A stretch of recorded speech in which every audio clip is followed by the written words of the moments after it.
Hey, this is Brent for Brent's Garage. And if you have your RV and your toilet's just not holding water in the bowl like it should, well, I'm going to give you a couple little suggestions that might help fix that and make everything work perfectly again. Also, before you do any type of work on your septic system or toilet or anything like that, I highly suggest to use a pair of gloves. Trust me, they're definitely worth it. You don't want to do any kind of work on your septic system of any type without some type of gloves or protection on your hands.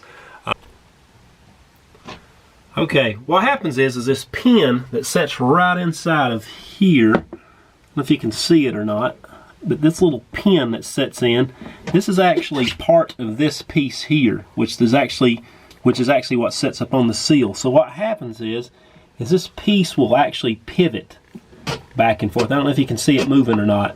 When it pivots, it actually pushes up and lets it seal against this black rubber O-ring seal here. And what it does is it actually helps keep pressure on there for the water to actually stay in the bowl. So if that pin pushes out for whatever reason, it will not hold water in the bowl correctly. So basically what it does is it just actually pops in there. So check that and see if that might be some of the issues you're having before the water drains.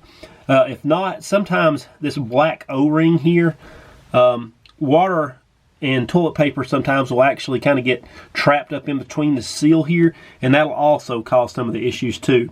Check out these couple of things and hopefully that might help you and get your toilet fixed for you.